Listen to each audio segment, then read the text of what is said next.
Hello good morning students, my self Neha Verma.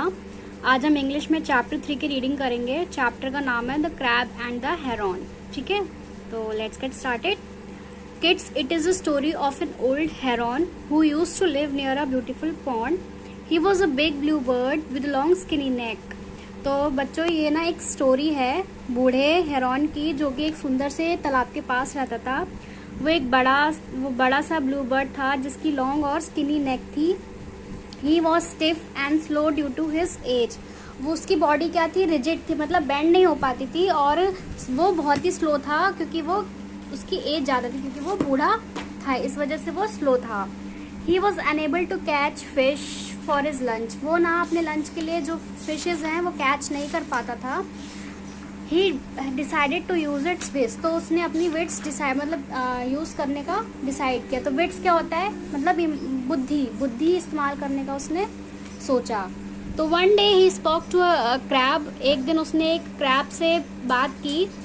I have heard fisherman will be coming here with their nets. मुझे पता है कि fisherman यहाँ पे अपने नेट्स के साथ आ रहे हैं।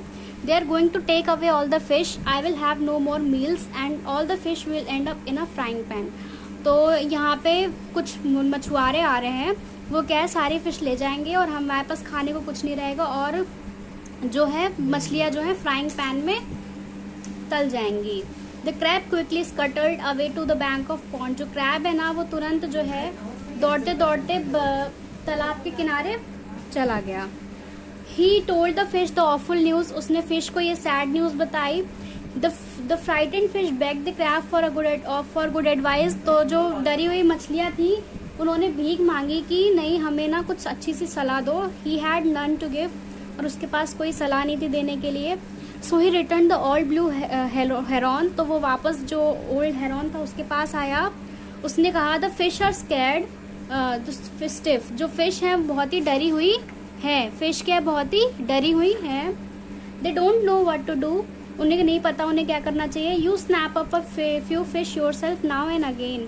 तो तुम जो है कुछ फिश जो है अपने पास मतलब रख लो। फिर it's in your best interest to help the fish survive. और ये तुम्हारे फायदे की बात है कि जो तुम्हारी वजह से जो फिश है वो बच जाएंगी। Without the fish you will go hungry, so what shall we do. और बिना फिश के तुम भी भूखे रह जाओगे, तो और हम कुछ कर भी नहीं सकते। The heron pretended to think for a moment. Heron ने ऐसा प्रिटेंड किया कि हाँ वो सोच रहा है। Then he lifted his beak into the air and said कि I will tell you what, I can carry the fish to a pond hidden in the forest. तो उसने कहा कि ठीक है, जो मछलियाँ वहाँ फॉरेस्ट में है मैं उन्हें पॉन्ड में छुपा दूंगा। They will be quite safe there. और वो जो है वहाँ पे काफ़ी सेफ रहेंगी। But they will trust me. क्या वो मुझ पे विश्वास करेंगी। The fish was so scared of the fisherman that they agreed to the strange offer. तो फिश जो है इतना डर गई थी मछुआरे से कि उन्होंने ये जो ऑफर था ये स्वीकार कर लिया। So the heron begin his trip between the pond and the forest. तो हेरॉन ने ना अपनी ट्रिप शुरू कर दी पॉन्ड और फॉरेस्ट के बीच में। Each time he carried 1 or 2 fish in his beak. और हर बार वो 1 और 2 फिश जो है ना मतलब अपनी चोंच में पकड़ के ले आता। But the crab soon notice that the heron was taking longer and longer to fly to the hidden pond. लेकिन उसने देखा कि क्रैब को ना बहुत टाइम लग रहा है, बहुत टाइम लगा रहा है जो पॉन्ड में फिश छुपाने के लिए। The crab also notice that the heron tummy was getting a good deal of plumber.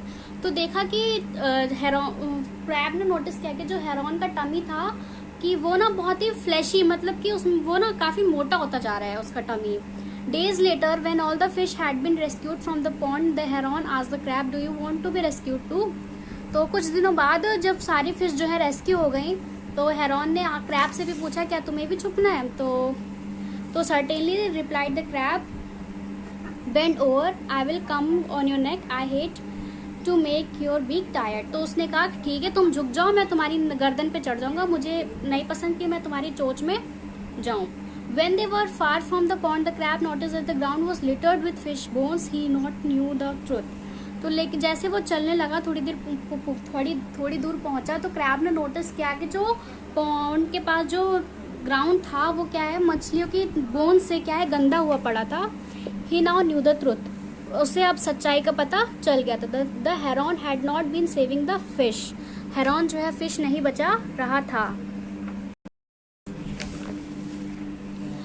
He had been eating the fish himself, वो फिश को खुद खा रहा था। And the crab knew too, और क्रैब को भी ये बात पता थी। That if the heron had his way he was about to become the heron next meal, अगर वो क्रैब के साथ ऐसे ही हेरॉन के साथ ऐसे ही चलता गया तो वो भी उसका जो है नेक्स्ट मील बन जाएगा, मतलब अगला जो शिकार है ना वो क्रैब ही बन जाएगा।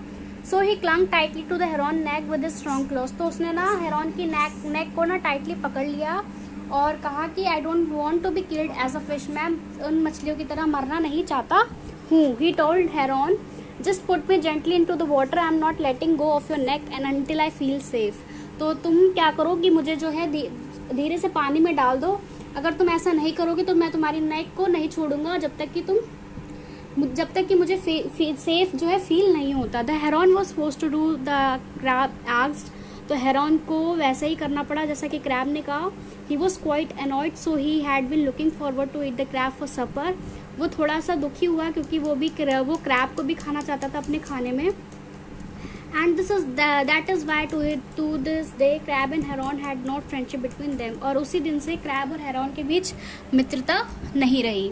तो इसमें आपको क्या करना है, मैंने जो हार्ड वर्ड्स हैं उन्हें अंडरलाइन किए हैं, आपको उन हार्ड वर्ड्स को नोटबुक में नोट करना है और इस चैप्टर की रीडिंग करनी है। ओके, तो हिंदी में आज हम पार्ट 3 के शब्दार्थ करेंगे, पेज 21 पे दिए गए हैं, और उसकी रीडिंग और हार्ड वर्ड्स हम कल करेंगे। ठीक है, तो ये शब्दार्थ हैं जैसे कि प्रयास का कोशिश, मुसीबत संकट, आसमान से गिरा खजूर पर अटका, एक खतरे से बचकर दूसरे खतरे में पड़ना, गलियारा गली की तरह लंबा सीधा रास्ता, किस्मत का भाग्य। तो ये शब्दार्थ जो है आपको अपनी नोटबुक में करने हैं, कल हम हार्ड वर्ड्स और चैप्टर की रीडिंग करेंगे। ठीक है, मैथ्स में आज हम करेंगे एक्सरसाइज 2C। इसका पहला क्वेश्चन देखिए आप, right the place value of each digit. तो यहाँ पे ए वाला क्वेश्चन है 5, 8, 5, 6, तो इसमें सबकी प्लेस वैल्यू लिखनी है। तो 5 की प्लेस वैल्यू क्या है, 5000, तो आप इसको ऐसे 5000 भी लिख सकते हो और ऐसे भी लिख सकते हो। ठीक है, फिर 8 की प्लेस वैल्यू लिखनी है, तो 8 किस प्लेस पे, 100 प्लेस पे, तो 8 को हम क्या लिख देंगे, 800। फिर 5 कौन सी प्लेस पे, 10 प्लेस पे, तो इसको हम क्या लिख देंगे, 50। फिर उसके बाद 6 कौन सी प्लेस पे है, 1 प्लेस पे, इसको तो इसको हम क्या लिख देंगे, 6। तो ऐसे ही बाकी के क्वेश्चंस आपको करने हैं। देन नेक्स्ट है फिल इन। तो यहाँ पे पहला क्वेश्चन है, इन 3498 9 is in the dash place, 9 कौन सी प्लेस पे है, तो 9 हमारा है 10th प्लेस पे, तो हमने यहाँ पे 10 लिख दिया। उसके बाद and 3 is in the dash place, तो 3 हमारा कौन सी प्लेस पे, 8 1s पे है, 9 जो है 10s पे है, 4 100 पे है, तो 3 कौन सी प्लेस पे होगा हमारा, 1000 प्लेस पे, तो हमने यहाँ पे 1000 लिख दिया। तो बाकी CDE क्वेश्चन में आपको ऐसे ही करना है। ठीक है।